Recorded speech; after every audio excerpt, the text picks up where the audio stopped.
పేరున అందరికీ 135వ డాక్టర్ బాబాసాహెబ్ అంబేద్కర్ జయంతి శుభాకాంక్షలు తెలియజేసుకుంటూ పెద్దలు చాలా విషయాలు చెప్పారు. నేను క్లుప్తంగా 4 విషయాలు మాత్రమే ముందు చెప్పాలనుకున్నాను. ఒకటి, మహాకవి శ్రీశ్రీ అన్నట్టుగా పోరాడితే పోయేదేమీ లేదు బానిస సంఖ్యలు తప్ప అని చెప్పి మహాకవి శ్రీశ్రీ గారు ఒక సందర్భంలో అన్నమాట. ఇవాళ నిజంగా కూడా తెలంగాణలో అది నిజమైంది. 2023 డిసెంబర్ 7 నాడు అధికారంలోకి వచ్చిన కాంగ్రెస్ పార్టీ 2024 ఏప్రిల్ 14 నాడు బాబాసాహెబ్ అంబేద్కర్ గారిని బందీ చేసి పెట్టింది. 125 అడుగుల ఎత్తులో ప్రపంచంలోనే అతిపెద్దదైన బాబాసాహెబ్ అంబేద్కర్ విగ్రహాన్ని కేసీఆర్ గారు నిర్మాణం చేశారన్న కోపంతో ఆ మహానుభావుడిని సంఖ్యలలో 2024 ఏప్రిల్ 14 నాడు అక్కడికి ఎవరిని పోనీయకుండా బంధించి పెట్టింది కాంగ్రెస్. 2025లో కూడా అదే అక్కస్తో ఇది కేసీఆర్ కట్టిన విగ్రహం, ఇది కేసీఆర్ ఆనవాళ్ళు అనే ఉద్దేశంతో బాబాసాహెబ్ లాంటి మహానుభావుడిని మళ్ళీ బంధించి మళ్ళీ అవమానించింది కాంగ్రెస్ ప్రభుత్వం, రేవంత్ రెడ్డి ప్రభుత్వం. అందుకే మొన్న విద్యార్థి విభాగం ఇక్కడ మా గెల్లు శ్రీనివాస్ గారి నాయకత్వంలో ఒక 15 రోజుల కింద ఇదే భవన్లో మీటింగ్ జరిగితే ఆ రోజు మేము నిర్ణయం తీసుకున్నాం. మరి 4 నుంచి 14 వరకు మా విద్యార్థులు మూసీ పోరుబాట పేరిట కథం దొక్కబోతా ఉన్నారు. మూసీ తీరంలో జరుగుతున్న అన్యాయాన్ని, దమనకాండను వ్యతిరేకిస్తూ ఏప్రిల్ 14 బాబాసాహెబ్ జయంతి నాడు ఈ కార్యక్రమం ముగుస్తుంది. ఒకవేళ మీరు కనుక ఈసారి ఏప్రిల్ 14 నాడు బాబాసాహెబ్ను మళ్ళొక్కసారి గత 2 సంవత్సరాలు చేసినట్టే ఈ సంవత్సరం కూడా బందీ చేసి పెడితే మేమే వస్తాం, వందలాదిగా వేలాదిగా వచ్చి ఆ సంఖ్యలు బద్దలు కొడతామని చెప్పి ఆ రోజు చేసిన హెచ్చరిక ఇవాళ ఫలించి సచ్చినట్టు ఇవాళ రాష్ట్ర ప్రభుత్వం అక్కడ ఏర్పాట్లు చేసింది. ఈ మాట ఎందుకు చెప్తా ఉన్నా అంటే నిజంగానే పోరాడితే పోయేది ఏమీ లేదు. ఇట్లాంటి మూర్ఖ ప్రభుత్వాలకు, ఇట్లాంటి అరాచక ప్రభుత్వాలకు, ఇట్లాంటి పెత్తందారి పోకడలకు, ఇట్లాంటి నియంతృత్వ ఆలోచనలు ఉండే ముఖ్యమంత్రులకు బుద్ధి వస్తుంది, ప్రజలకు భయపడతారు తప్ప ఇంకోటి కానీ కాదు. ఇది నేర్పింది మనకెవరో కాదు, డాక్టర్ బాబాసాహెబే. ఆయన చెప్పిన మాట బోధించు, సమీకరించు, పోరాడు.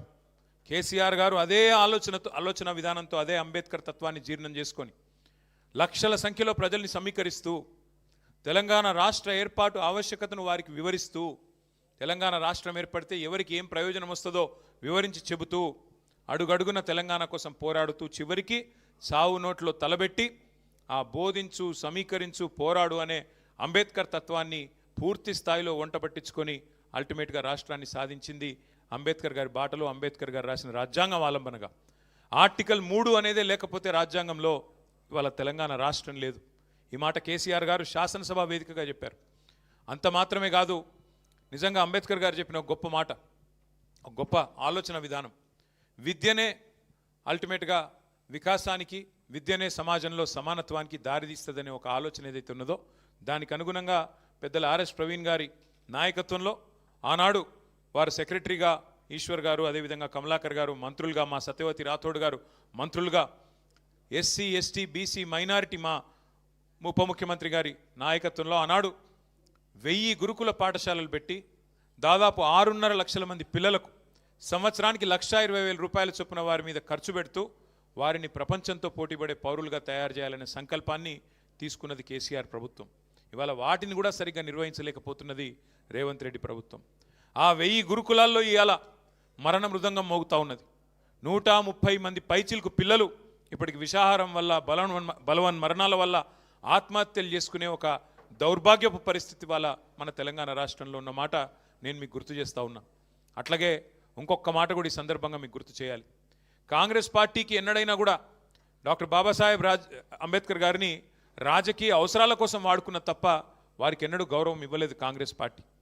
1952లో 54లో తర్వాత 2 సార్లు బాబాసాహెబ్ని పార్లమెంట్కి రాకుండా కుట్ర చేసి ఓడగొట్టింది కాంగ్రెస్ పార్టీ. అట్లాగే డాక్టర్ బాబాసాహెబ్ ఆనాడు హిందూ కోడ్ బిల్ని మొత్తం మహిళలకి సమానత్వాన్ని, మహిళలకు జరుగుతున్న అన్యాయాన్ని, వివక్ష పట్ల పూర్తి స్థాయి వారికి హక్కులు కల్పిస్తూ బిల్లు తీసుకొస్తే ఆ బిల్లును ఆ రోజు పార్లమెంటుకు రానియకుండా ఆనాటి కాంగ్రెస్ ప్రభుత్వం మరి కుట్ర చేస్తే చివరికి మంత్రి పదవికి కూడా నిరసనగా రాజీనామా చేసిన నాయకుడు, మహిళల పట్ల అంకిత భావాన్ని ఆనాడే తన రాజీనామాతో ప్రకటించిన నాయకుడు డాక్టర్ బాబాసాహెబ్ అంబేద్కర్. కాంగ్రెస్ ప్రభుత్వం ఉన్నంత కాలం భారతదేశంలో అటు నెహ్రూ గారు, తర్వాత ఇందిరాగాంధీ గారు, ఆ తర్వాత రాజీవ్ గాంధీ గారు బాబాసాహెబ్కు భారతరత్న మాత్రం ఇవ్వలేదు. చివరికి కాంగ్రెసేతర ప్రభుత్వం వస్తేనే బాబాసాహెబ్ కూడా భారతరత్న వచ్చింది.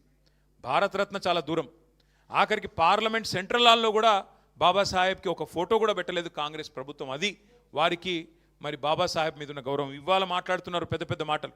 ఇంతకుముందు మా ఈశ్వర్ గారు కరెక్ట్గా అడిగినారు, ఆ బాబాసాహెబ్ పేరును రాజకీయంగా వాడుకోవడం కోసం కేసీఆర్ గారు దళిత బంధు పెట్టి 10 లక్షలు ఇస్తే మేము 12 లక్షలు ఇస్తామని చెప్పి ఆ స్కీమ్కు అంబేద్కర్ అభయాస్తం అని పేరు పెట్టినారు.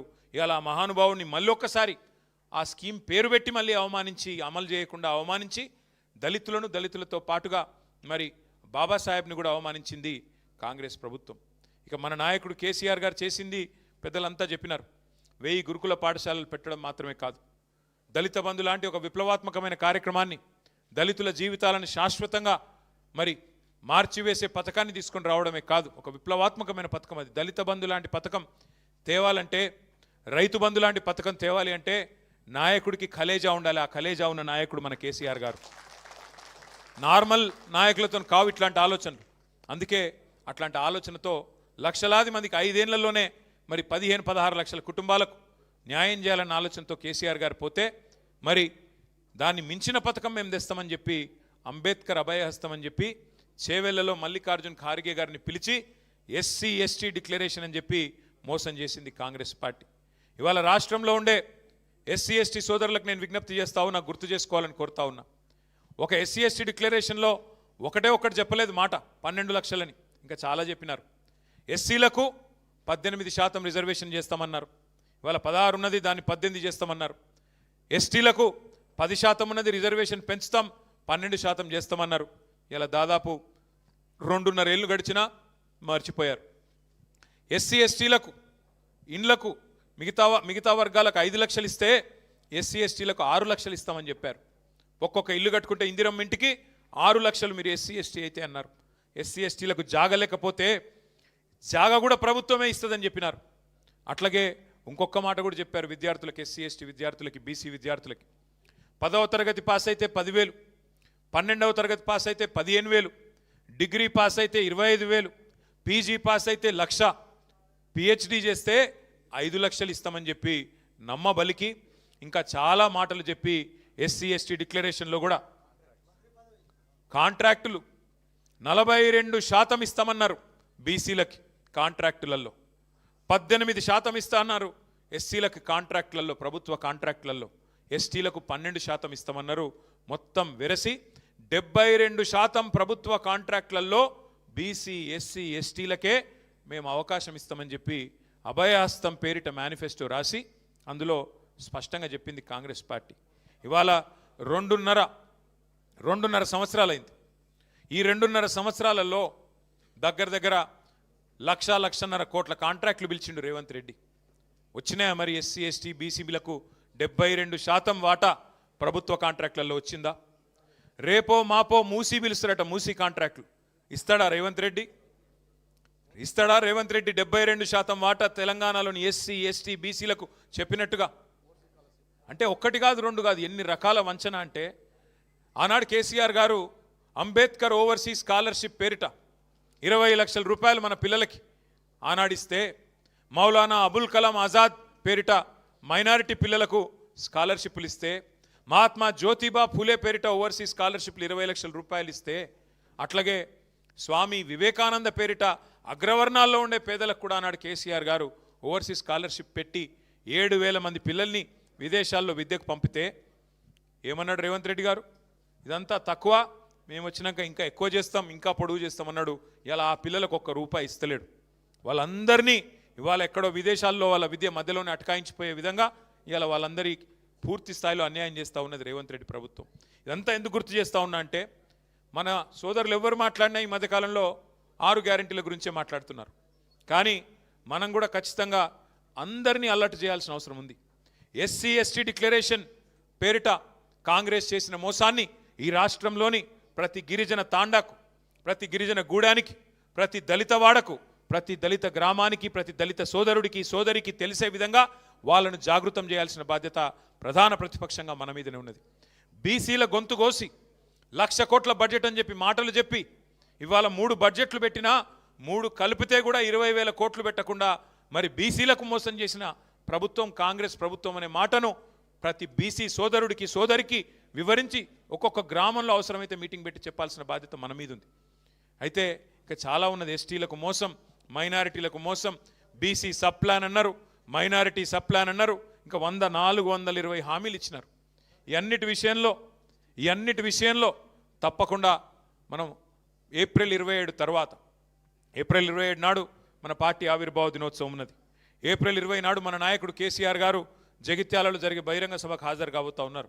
కాబట్టి ఈ 2 కార్యక్రమాలు అయిన తర్వాత మే జూన్ నెలలో నేను పెద్దలు ఈశ్వర్ గారిని, ఆర్ఎస్ ప్రవీణ్ గారిని కోరుతా ఉన్నా, అట్లాగే మా సోదరులందరినీ కోరుతా ఉన్నా, ముందుగా ఎస్సీ ఎస్టీలతోనే ప్రారంభం చేద్దాం ఎక్కడో దగ్గర.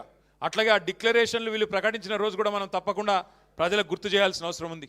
కామారెడ్డి డిక్లరేషన్, చేవెళ్ళ డిక్లరేషన్, మహిళా డిక్లరేషన్ ఏదైతే చేసినారో, వరంగల్లో రైతు డిక్లరేషన్, యువజన డిక్లరేషన్ హైదరాబాద్లో, విద్యార్థి డిక్లరేషన్ ఇక్కడే, మహిళా డిక్లరేషన్, ఒక్కొక్క వర్గానికి సంబంధించి కాంగ్రెస్ చేసిన ప్రామిస్ల మీద మనం కూడా అంతే పకడ్బందీగా అవసరమైతే అదే స్థలంలో అదే పట్టణంలో బ్రహ్మాండమైన బహిరంగ సభలతో పాటు జాగృతం చేసే విధంగా ఈ 2 ఏళ్ల కార్యాచరణ రూపొందించుకుందాం. తప్పకుండా నాకైతే విశ్వాసం ఉంది. కేసీఆర్ గారు నిబద్ధతతో 125 ఫీట్ల విగ్రహం మాత్రమే కాదు, డాక్టర్ బాబాసాహెబ్ పేరు మన సెక్రటేరియట్కే పెట్టిండు. పెట్టడంతో పాటు ఆ రోజు భారతీయ జనతా పార్టీ ప్రభుత్వాన్ని మనం డిమాండ్ చేసినాం అసెంబ్లీలో. అయ్యా మేము కొత్త సచివాలయం కట్టి అంబేద్కర్ గారి పేరు పెట్టుకున్నాం, మీరు పార్లమెంట్ కడుతున్నారు, కొత్త పార్లమెంటు భవనం, ఆ పార్లమెంటు భవనానికి కూడా ఖచ్చితంగా డాక్టర్ బాబాసాహెబ్ పేరు పెట్టాలి అని ఆ రోజు తీర్మానం చేసింది కేసీఆర్ ప్రభుత్వం. పార్టీగా కాదు, ప్రభుత్వంగానే శాసనసభలో తీర్మానం చేసి పంపినాం. ఇలా నిజంగానే భారతీయ జనతా పార్టీకి కూడా ఈషన్ మాత్రం గౌరవం ఉన్నా వారు స్పందించేటోళ్ళు, నిజంగా కాంగ్రెస్ పార్టీకి అనుమాత్రం గౌరవం ఉన్నా వారు కూడా పార్లమెంట్లో ప్రస్తావించేటోళ్ళు. కానీ ఇద్దరు కూడా దొందే, ఇద్దరు కూడా అల్టిమేట్గా అంబేద్కర్ అంటే గిట్టని వాళ్ళే తప్ప ఈ దేశంలో మాత్రం ఇంకొక ఆలోచన వారిద్దరికి కూడా లేదు. ఇంకొక మాట కూడా మనం ఈ సందర్భంగా గుర్తు చేసుకోవాలి. డాక్టర్ బాబాసాహెబ్ని కొందరివాడుగా చిత్రీకరించే కొంత ప్రయత్నం. ఒకటి మాత్రం పక్కా, మనిషి పుట్టిన 5 నిమిషాలకి పుట్టేది కులం. నువ్వు ఏ కులంలో పుడతావు నీకు తెలియదు. పుట్టిన 5 నిమిషాలకి నువ్వు ఫలానా కులం, ఫలానా మతం, ఫలానా దేశం అని, ఫలానా రాష్ట్రం 5 నిమిషాల తర్వాత ఖరారైతుంది. ఇక వాటి గురించి జీవితం అంతా సచ్చదాకా కొట్లాడుకుండే. నీ కులమేంది, నీ మతమేంది, నీ దేశమేంది, నీ ప్రాంతమేంది, దాని గురించి మళ్ళీ సచ్చదాకా. మనిషి పుట్టినాక 5 నిమిషాలకు పుట్టే కొన్ని విషయాలను పట్టుకొని జీవితాంతం తనలాడే పరిస్థితి. కానీ మనందరం గర్వంగా ఒక మాట మాత్రం చెప్పుకోవాలి. ఆనాడు ఈ రోజు అంటే చాలామంది మన పిల్లలు విదేశాల్లో చదువుతున్నారు, కానీ ఆ రోజు విదేశాలకు పోవడమే కష్టతరమైన రోజుల్లో, అందులో భారతదేశంలో ఉండే కులతత్వం, భారతదేశంలో ఉండే కులస్వామ్యంలో ఆ రోజుల్లో ఆనాడు డాక్టర్ బాబాసాహెబ్ అంబేద్కర్ గారు 110 సంవత్సరాల కిందట లండన్ స్కూల్ ఆఫ్ ఎకనామిక్స్లో చదువుకున్నాడు. కొలంబియా యూనివర్సిటీకి పోయి పిహెచ్డి చేసినాడు. అట్లాంటి విశ్వమానవుడిని ఎవరైనా తక్కువ చేసి మాట్లాడితే మనందరం ఒకటే గొంతుతో ఒకటే మాట చెప్పాలి. ఈ దేశంలో మహాత్మా గాంధీ ఎంత గొప్పవాడో, మహాత్మా గాంధీ ఎట్లా అందరివాడో, అంబేద్కర్ కూడా ఖచ్చితంగా అందరివాడే. అంబేద్కర్ కొందరివాడు కాదు. ఈ దేశంలో రాజ్యాంగాన్ని ఇచ్చిన నాయకుడు, ఈ దేశంలో అణగారిన వర్గాలకు గొంతిచ్చిన నాయకుడు, మహిళలకు ఓటు హక్కిచ్చిన నాయకుడు, అల్పసంఖ్యాకులైన తెలంగాణ ప్రజలకు అల్టిమేట్గా రాష్ట్రాన్ని ఇచ్చిన నాయకుడు డాక్టర్ బాబాసాహెబ్. అట్లాంటి నాయకుడిని కొందరివాడుగా పరిగణించి కొందరివాడుగా ఎవరైనా చూపెట్టే ప్రయత్నం చేస్తే అది వాళ్ళ బుద్ధి తక్కువతనమవుతుంది. ఒకనాడు వెలివేసినట్టుండే దళిత వాడల్లో అక్కడ మాత్రమే పెట్టుకోవాలి అంబేద్కర్ విగ్రహాన్ని అనే కాడ నుంచి హైదరాబాద్ నడిబొడ్డున, సెక్రటేరియట్ పక్కన హైదరాబాద్ నడిబొడ్డున విగ్రహాన్ని పెట్టిన నాయకుడు కేసీఆర్ గారు. మాటల్లో కాదు చేతల్లోనే అంబేద్కర్ తత్వాన్ని, అంబేద్కర్ మీద గౌరవాన్ని చూపెట్టిన నాయకుడు కేసీఆర్ గారు. అందుకే జై భీమ్, జై తెలంగాణ, జై కేసీఆర్ అనే నినాదంతో ముందుకు పోదాం. తప్పకుండా కాంగ్రెస్ పార్టీ యొక్క దుర్మార్గ ప్రభుత్వాన్ని అడుగడుగున ఎదుర్కొందాం. చివరిగా నేను చేసే విజ్ఞప్తి, ఇక్కడికి వచ్చిన ప్రతి ఒక్కరు, మీకు బాబాసాహెబ్ మీద గౌరవం ఉంటే ఇక్కడికి వచ్చిన ప్రతి ఒక్కరిని కొడతా ఉన్నా, ఈడికెళ్ళి సీదా మనం మన పెద్ద అంబేద్కర్ విగ్రహం కాడికి పోదాం. ఏమాత్రం గౌరవం ఉన్నా మీరు ఈడికెళ్ళి ఆడికి రావాలి. అక్కడ పెద్ద కార్యక్రమం మన నాయకుడు తలసాని గారు ఏర్పాటు చేసినారు. మీరందరూ కూడా పాల్గొనాలని కోరుతూ జై భీమ్, జై తెలంగాణ.